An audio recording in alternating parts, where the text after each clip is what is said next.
Thank you, Mr. Speaker.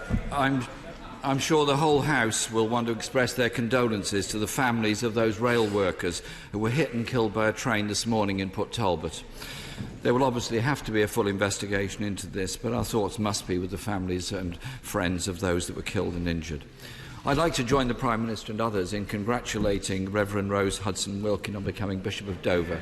She's been absolutely brilliant as chaplain to the House, but she was also brilliant when she was a parish priest in Hackney. She shows such empathy for people. I think we must wish her well on her way, and I'm sure she's going to do really well. I'd also like to congratulate the England women's football team on their successful journey as far as the semi-finals, and wish the men's cricket team well in their current match against New Zealand, which I understand is 134-1 at the moment. And Pride this weekend is a source of great enjoyment, and you think of all those that suffered in the past to try and defeat homophobia in our society, and will be enjoying the joy of the streets of London this weekend. Mr. Speaker, the Chancellor says that a no-deal Brexit would cause a £90 billion hit to the public finances. The former Foreign Secretary says concerns about no deal are confected hysteria. Who does the Prime Minister think is right? What can I say to... First of all, can I say to the right honourable gentleman, I share the remarks that he made in relation to the incident in Port Talbot. Secondly, can I say to him the figure that was quoted was actually publicly available at the time. It was a figure that appeared in the government's economic analysis in relation to these matters. But can I also say to the right honourable gentleman that if he is worried about no deal, I have done everything I can to ensure we leave the EU with a deal. I can look workers in the eye and tell them I voted to leave with a deal that protects jobs. The right honourable gentleman can't do that because he's voted 3 times for no deal. Mr. Speaker, the Prime Minister should be aware that her deal was rejected 3 times by the House. And when something's been rejected 3 times, you might think about an alternative method of doing things. A confidential Cabinet note apparently says that the government is not properly prepared for no deal, and NHS trusts have warned that it will pose a major risk to NHS services. And, Mr. Speaker, Make UK, representing UK manufacturers, recently said there's a direct link between politicians talking up the prospect of no deal and British firms losing customers overseas and people losing their jobs. Are Make UK guilty of confected hysteria, or is it speaking up for its members and its very legitimate concerns right across the manufacturing sector?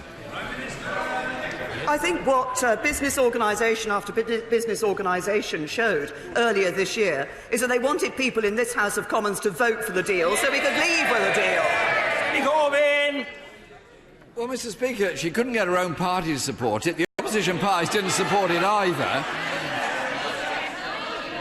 And, Mr. Speaker, as the danger of no deal ever looms, JLR, Ford, Nissan, Toyota and BMW have all said that no deal would threaten their continued presence in the UK. The Society of Motor Manufacturers and Traders have said leaving the EU without a deal would trigger the most seismic shift in trading conditions ever experienced. And, Mr. Speaker, within the last week, Vauxhall has said that their decision to produce the new Astra at Ellesmere Port will be conditional on the final terms of the UK's exit from the EU. So what can the Prime Minister say to workers at Ellesmere Port and elsewhere? And Order! The right honourable gentleman will not be shouted down under any circumstances whatsoever. If you're shouting, stop it. You can do better, and if you can't, it's about time you did. Jeremy Corbyn. Mr. Speaker, I was going to say to the Prime Minister, why doesn't she speak to both of the candidates to succeed her and just remind them that as they trade insults over no deal, it's thousands of jobs that are at risk the more they ratchet up their rhetoric. The right honourable gentleman was saying, what would I say to workers at Ellesmere Port? I'll tell him what I'd say to workers at Ellesmere Port. I and the vast majority of Conservative members in this House voted to protect their jobs. The Labour Party whipped 3 times against a deal. The Labour Party whipped 3 times for no deal. The threat to those Ellesmere Port jobs is from the Labour Party. Mr. Speaker, on! You're very overexcitable. Calm yourself. Jeremy Corbyn. this party is about protecting jobs and living standards in this country, not crashing out without a deal. And with tariffs up to 40% on some basic foodstuffs, can the Prime Minister set out exactly what impact no deal would have on food prices and on the farming industry in this country? The right honourable gentleman claims that the Labour Party stands up for protecting jobs and living standards. It has not only voted 3 times for no deal, therefore putting jobs under threat, it has also consistently on a number of occasions, it has voted against the very tax cuts that help people to maintain their living standards.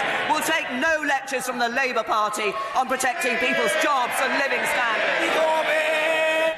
As I recall it, Mr. Speaker, it was this party that put a motion forward to take no deal off the table.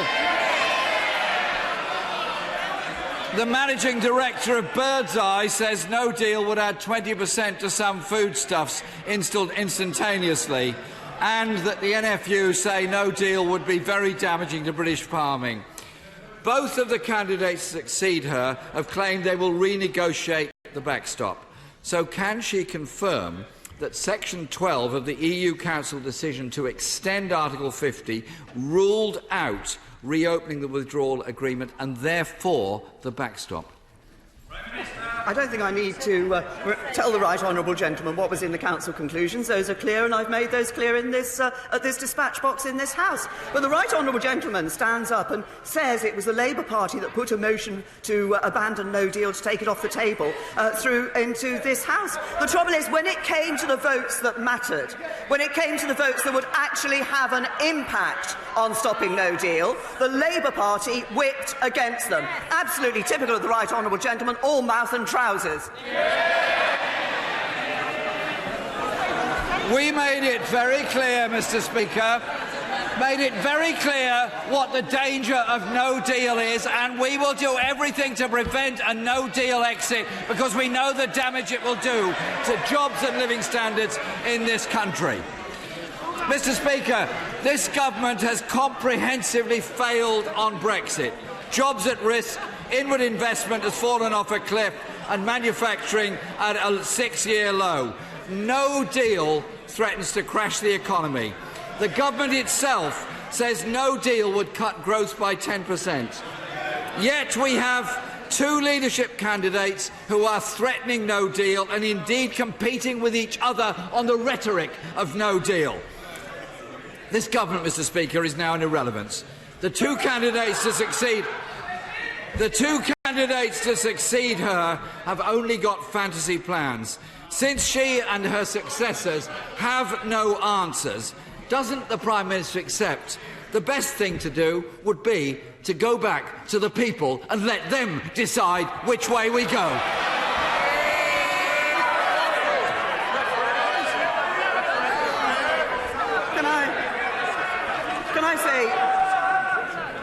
Can I say to the right honourable gentleman, I've made the point now, I think in answer to 5 of his questions, that if you want to ensure that this country leaves the European Union with a deal, you have to vote for a deal, which is what he and his colleagues have consistently refused to do. But there's another question for the Labour Party on this. With all this talk about no deal, the question really is, where does the Labour Party stand on Brexit? The Shadow Brexit Secretary doesn't support Brexit. The Shadow Foreign Secretary doesn't support Brexit. The Shadow Chancellor doesn't support Brexit. The Labour Deputy Leader doesn't support Brexit.